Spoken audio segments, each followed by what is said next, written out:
Let us for a few moments concentrate on the divine form of Sri Ramakrishna and pray for the welfare of the whole humanity. Om Stapakaya Dharmasya Sarvadharma Swarupine Stapakaya Dharmasya Sarvadharma Swarupine Avadar Varishtaya Ramakrishna Te Namah Asato Ma Sadgamaya Tamaso Ma Jyotirgamaya Mrityorma Mritangamaya Om Shanti Shanti Shanti. Let us bow down to Sri Ramakrishna, the embodiment of all religions, the Supreme God incarnate. Let us pray to Him to lead us from the unreal to the real, to lead us from the darkness of ignorance to the light of knowledge, to lead us from death to immortality. In the last class, we were discussing about cleansing of the mind.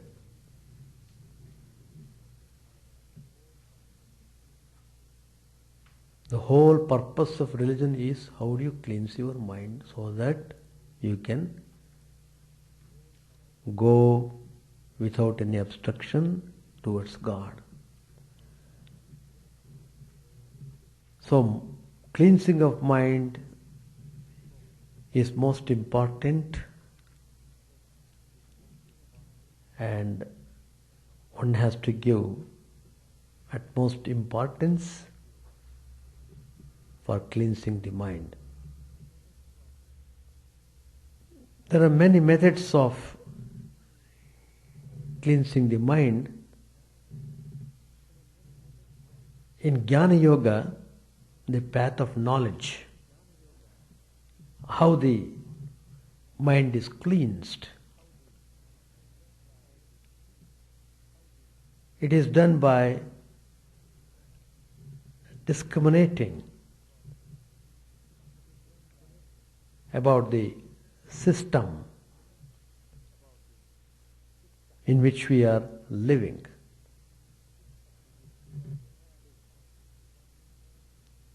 We have, each one has got 5 veils that enshroud the Atman. The Atman is the consciousness, the light in every one being, in every one.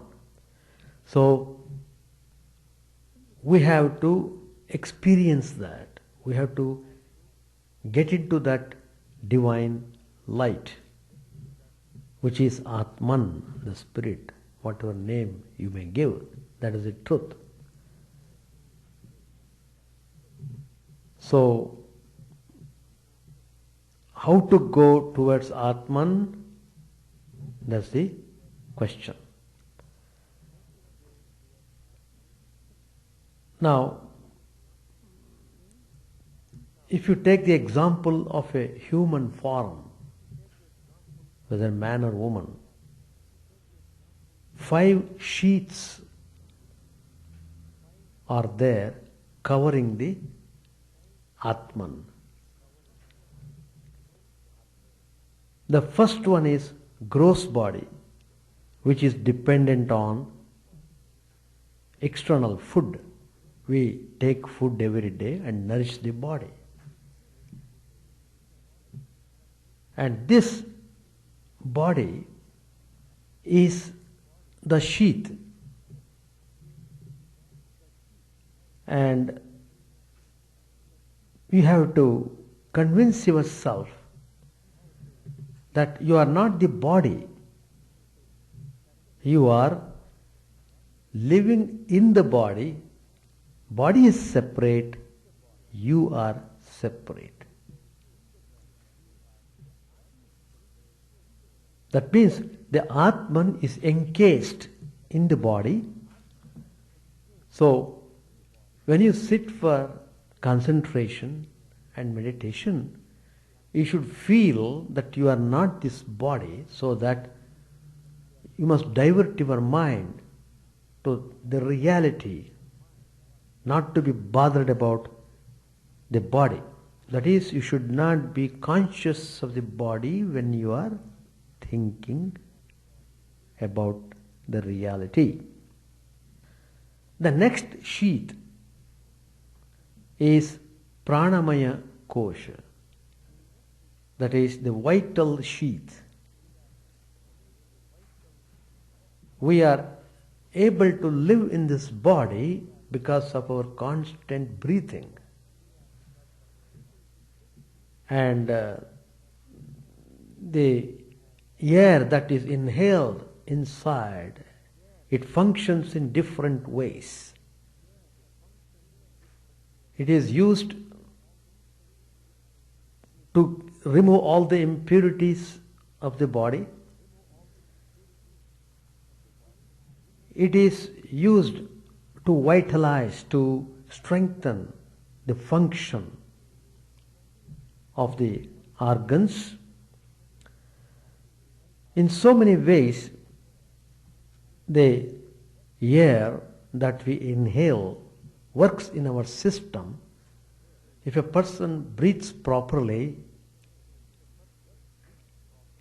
definitely he can live very comfortably and joyfully. So that means this vital sheath is also a casing. After you withdraw from the external body sheath, you come face to face with the vital sheath. But that also you have to transcend, because you are not the air you are inhaling. You are taking in so that it to function in the body. So, you must convince yourself you are not that vital sheath. So, you are neither the body nor the vital sheath. The next comes mind. That's also a sheath. Manomaya Kosha. Kosha means sheath or veil. And mind plays in its own way. It is in different types of moods, and it acts in a very active way. Many times you say your mind is not keeping well, and you are not well because the mind is in a disturbance, it's disturbing state. So that means you have to convince yourself you are not the mind. Then what? When you transcend the mind also, the next sheath is intellectual sheath, where you have the discriminating faculty to decide what is what. When you try to tear this veil also, then Then comes the Anandamaya Kosha, the thin screen of bliss. Thin screen. The grossest screen is body. The most thin screen is the sheath of bliss. But that also has to be transcended. Then you have that experience of the divine light. Once you come towards the light, that means you are able to purify yourself to the extent you are able to come towards the light. In that process, what has happened, the whole system has been purified, the mind is in perfect condition, it is like dustless mirror, then it would reflect the bliss of Atman. That is the path of knowledge, but one has to be steady, one has to be constantly discriminating between what is real and what is unreal, and one should constantly reject what is unreal and hold on to what is real. It's a path by itself. Then comes the path of meditation, which also is one of the paths leading to the divine light or God, whatever name you call, whether personal God or impersonal God. So Dhyana Yoga, the path of meditation, is also one of the important ways. Of course, this is very clearly described by Patanjali in Raja Yoga. There are 8 steps. You have to ascend step by step. So the first step they mention that you should maintain the purity level, external purity as well as internal purity. External purity is achieved by taking bath, by changing the clothes, by looking fresh. The internal purity is cleaning the mind so that mind can concentrate upon the one single spiritual idea and not harboring any ill feeling, not hating anyone, following all the noble qualities which are required.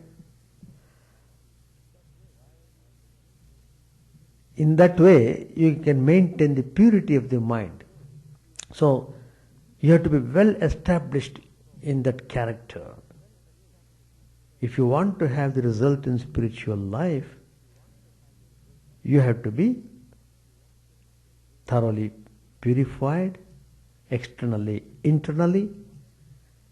Then you immensely feel the mood to meditate upon God. Then you have to have a fixed posture where you can sit erect and would be able to focus on God.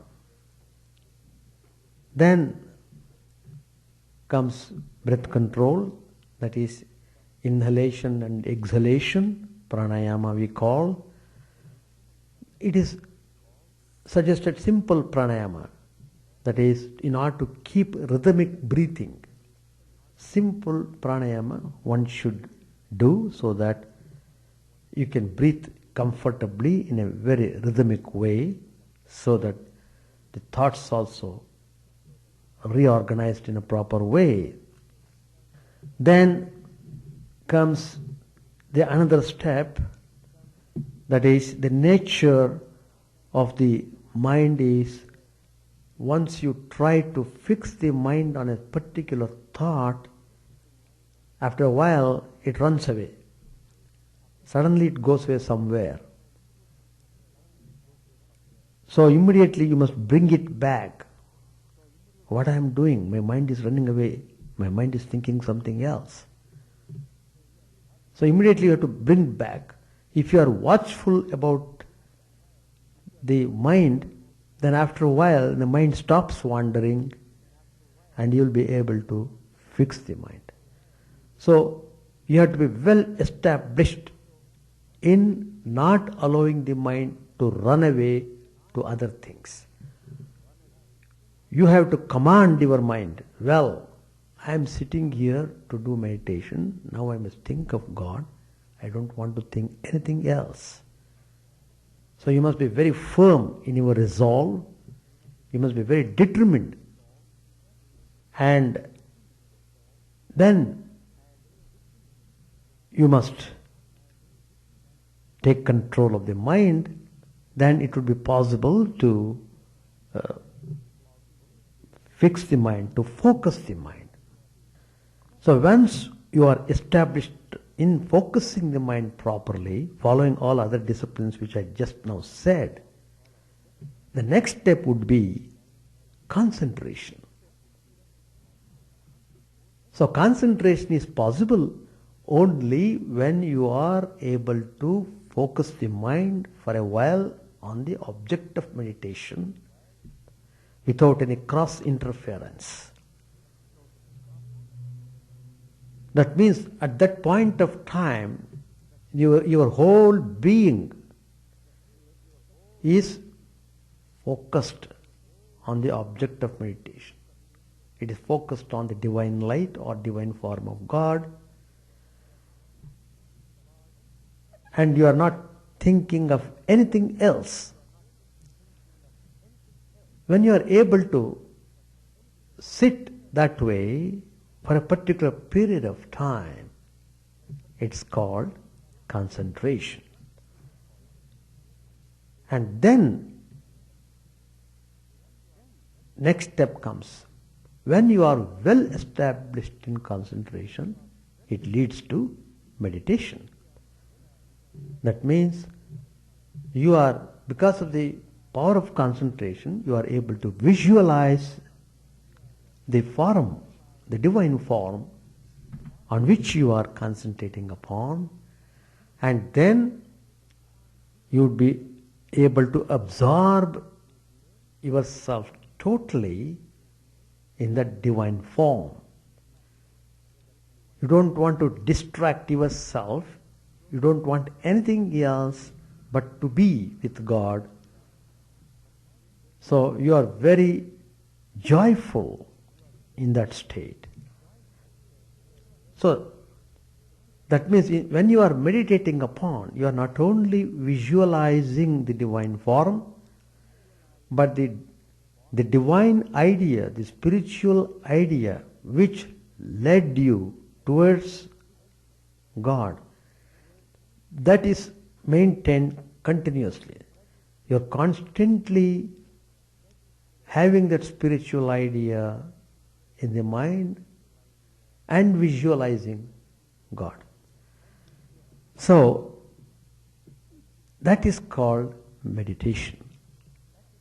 Uninterrupted flow of thought on God.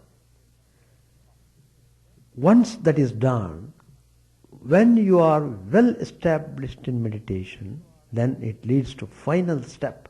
The final step is samadhi. Samadhi means total absorption in God, enjoying the immense bliss, immense joy.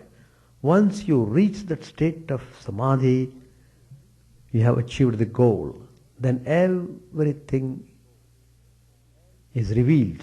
There is nothing more for you to realize. You have got everything and you are fully satisfied. You are fully satisfied and you have known everything. When you reach that state, you are enjoying the state of immortality. You are not to come back and forth again and again, because coming this back and forth into this world means you are coming back and forth because you want to enjoy the world. Because mind is diverted and you want this to be done, you want that to be done. So keep on multiplying the desires. The more the desires, the more births you have to take. That means the desires lead you to perform chain of action, and the action catches you and it makes you revolve. So you are just caught in the wheel of action. So you will be simply circling round and round. So as long as you are under the wheel of action, you will not be having real peace or joy. So that is the meditation. These are the 8 steps which Raja Yoga tells. Whatever path you may choose, cleansing the mind pure somehow or other is very important, and this we must strive for with longing, that intense desire to be there, should be there. I must realize the truth in this very life. Time is running away, I am not able to do anything. So you must become restless, just as people become restless for getting job, for getting things of the world. If you divert that restlessness towards acquiring God, towards obtaining God, you will get God. So once you establish yourself in purity, that purity generates strength, purity reflects wisdom, purity confers all the blessings. Through a pure mind, you will attain knowledge and you will get real spiritual awakening.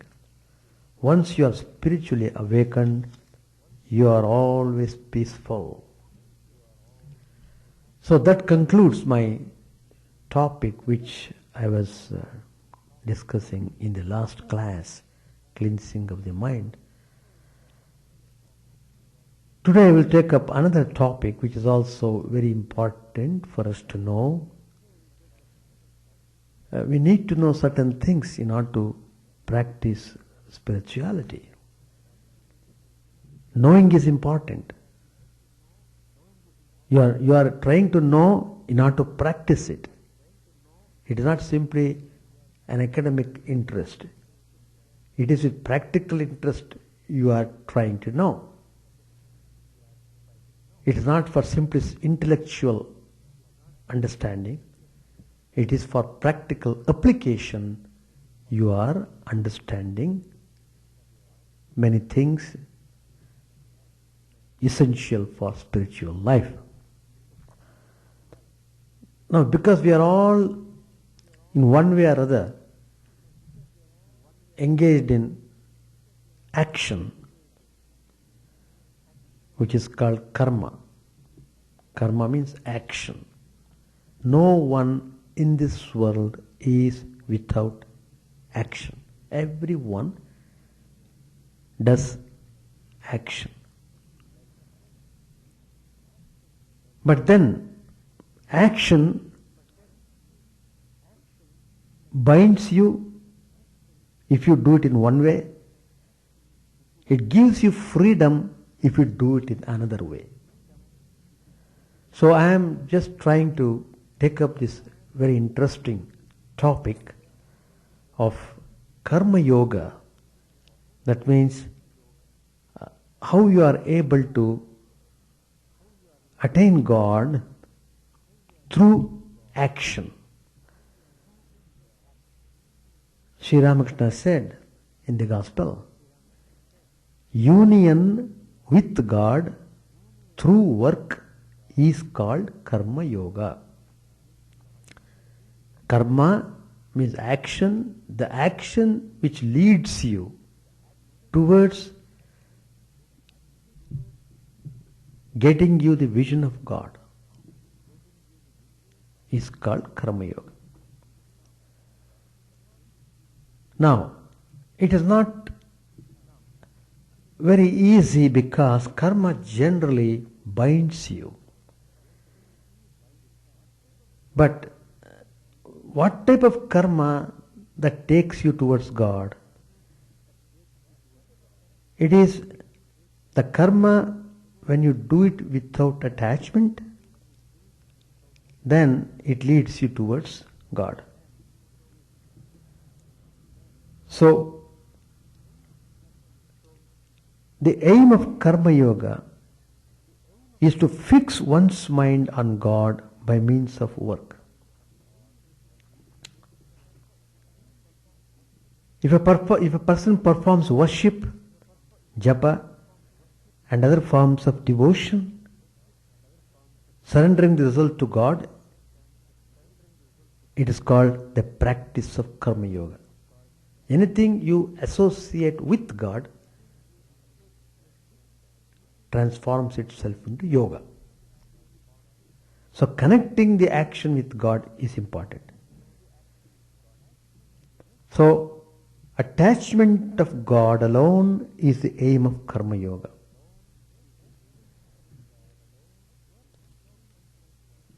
Work without any selfish motive is good. It doesn't create any worry, but it is very difficult to be totally unselfish. We may think that our work is selfless, but selfishness comes unknown to us from no one knows where. But if a person has already undergone great spiritual discipline, then as a result of it, he may be able to do work without any selfish motive. So that's why we keep telling the people to engage yourself in selfless activity. By doing yourself selfless activity, gradually you will develop that quality of selflessness. In another place, Sri Ramakrishna says, work is necessary. It will not do to say that God exists and then idle away your time. You must reach God somehow or other. Call on Him in solitude and pray to Him, O Lord, reveal Thyself to me. You have to address God. You have to weep for Him with longing heart.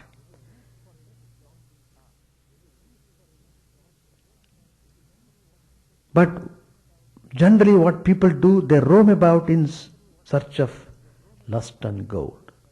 They are just enamored of the things of the world. They want to involve too much in the pleasures of the world. They become literally mad because they are not able to satisfy their enjoyments. They keep on doing it more and more vigorously. So, in that process you are going far away from God. So Sri Ramakrishna tells you, if you can become mad for the things of the world, why not you become mad for God? Let people say, oh, this man has lost his head for God. One has to undergo spiritual practices. He must try to attend some retreats to maintain spiritual fervor. What will you achieve by simply saying that God exists and doing nothing about it? And Sri Ramakrishna gives the example, there are big fish in the lake, but can you catch them by merely sitting idly on the bank? You must prepare some spiced bait and then throw it into the lake. then the fish will come from the deep water and you will see ripples that will make you happy. Perhaps a fish will jump with a splash and you will get a glimpse of it. Then you will be so glad. So, a man must work with a longing for God in his heart. If he has longing, he will receive the grace of God. Now, this is the introduction to my topic of today's class, that is 3 ways of Karma Yoga. 3 ways. Karma Yoga, when you say yoga, it means discipline. So Karma Yoga, discipline of karma. There are 3 kinds. One is work for work's sake. The second kind is work as worship. The third variety, work with detachment. So these are the 3 ways of Karma Yoga. So you have to know these things so that you can perform the yoga properly. These will serve as aphorisms of the central element in each approach. Now first we shall consider what is this work for work's sake. We have heard that word. In Karma Yoga, Swami Vivekananda describes this work for work's sake. So doing work for work's sake is one way of Karma Yoga. That means work done not for ego gratification, not for the sake of doing some welfare work for others, but simply for its own sake and for the bliss and freedom that derive from motiveless action. That is called work for work's sake. The constant goal and immediate incentive of the aspirant is to escape from the bondage of desire. Because it is desire that is causing all sorts of sufferings. It comes in the way of pleasure, but then it ends up in some kind of suffering. So it is freedom of the soul from the vicious circle of karma. Karma which takes you away from God. So the fundamental practice of an aspirant is the eradication of selfish desire by the power of will and the exercise of concentration on the work at hand. So the main stress in this way, work for work's sake, is willpower and the use of concentration. You are just relying upon that. The primary motivation for all human activity is desire. And yet it is a tragedy of human life that work done under the compulsion of desire generates suffering. So, it is not only in the consequences of such work that the suffering lies, but in the selfish action itself. The word desire signifies a condition of want, tension, emptiness, and longing for fulfillment. Once the desire comes to your mind, you are not calm until it is done. You feel kind of botheration and you feel restless. The whole mind is occupied by that because you want it to be done and you are prepared to undergo any difficulties on the way. As the number and the intensity of desires increase, what will happen? One's happiness decreases in direct proportion. Ordinarily, people believe that peace and fulfillment come through the satisfaction of desires, but this can never be. Because desires are endless. The passions are not satisfied by gratification, but only increase the more, like a fire which burns brighter when ghee is poured upon it. So the karma yogi recognizes that selfish desire creates suffering and can never be alleviated by enjoyment.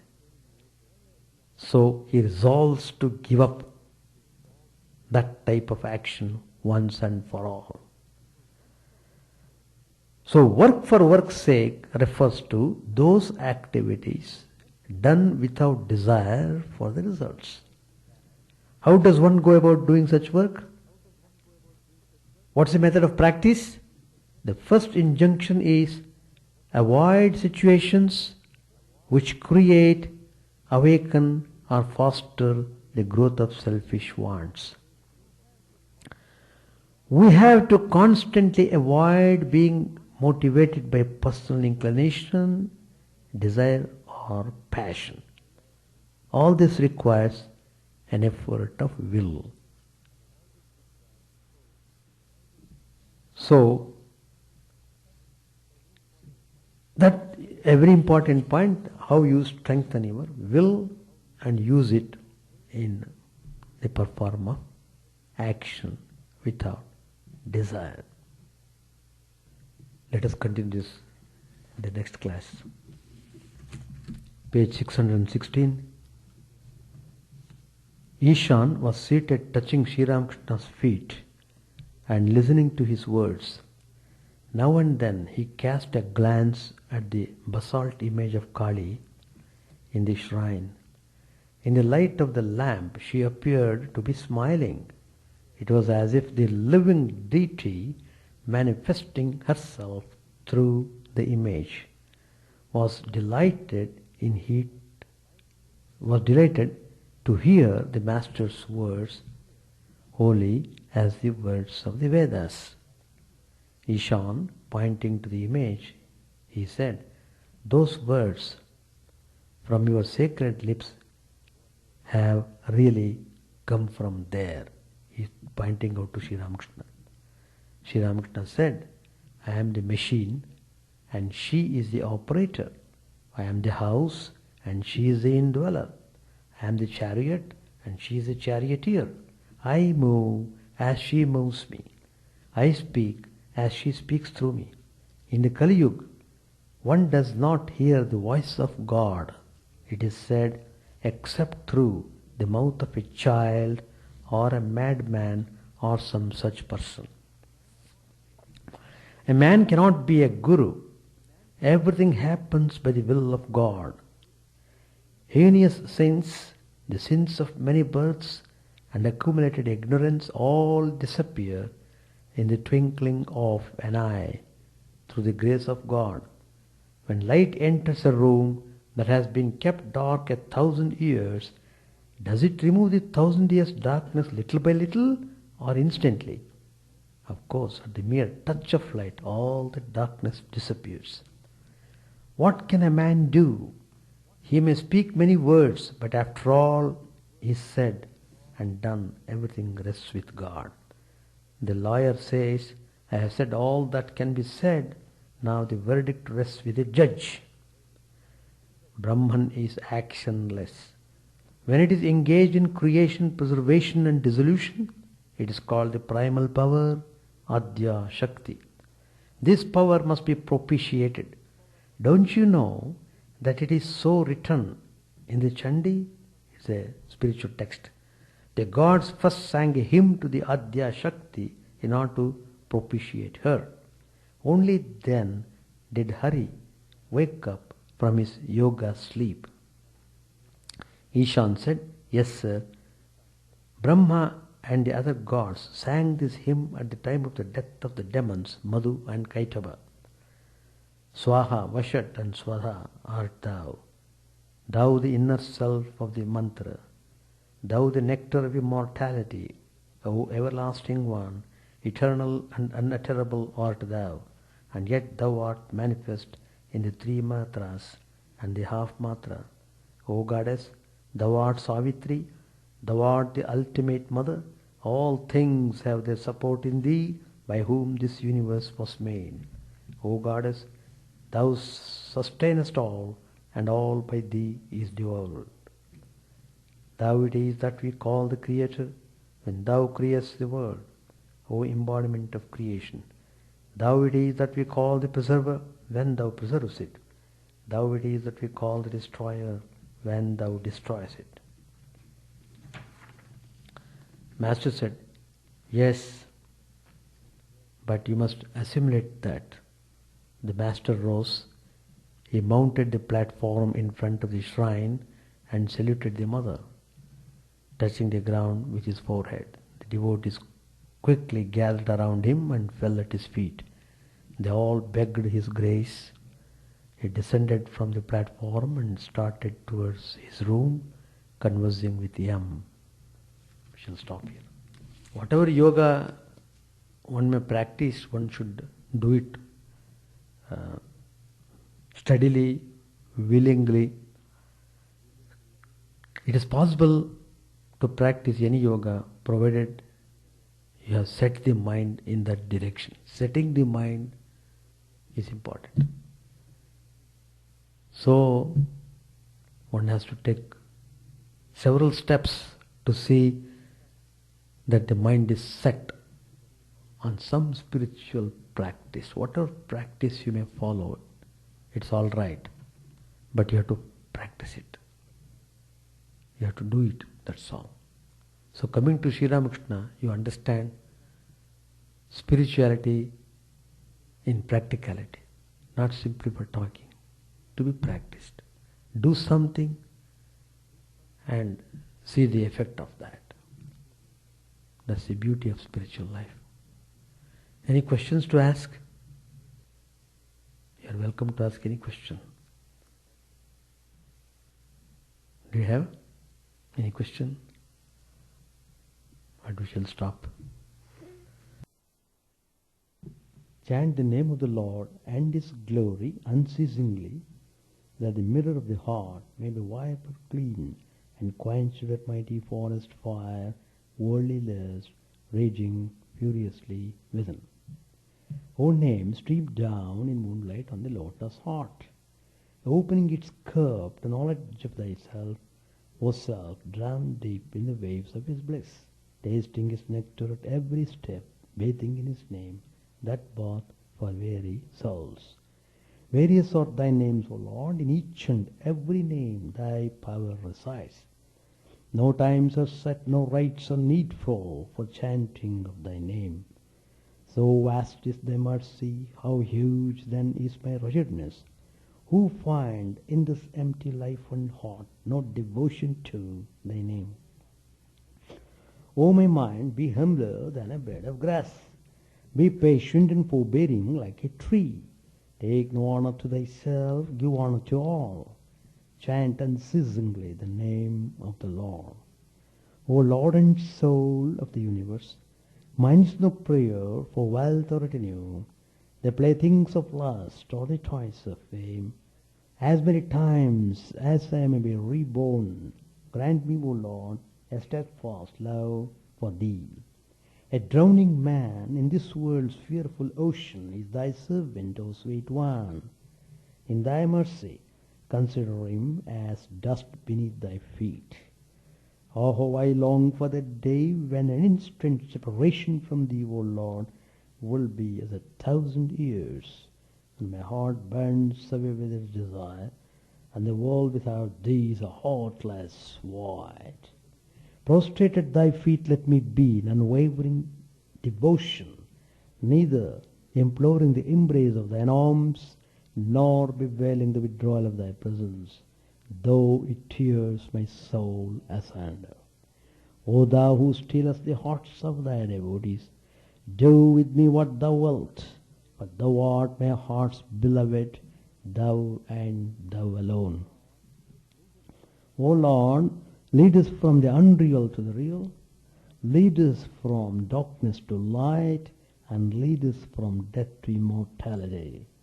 May all be free from dangers, may all realize what is good, may all be actuated by noble thoughts, may all rejoice everywhere.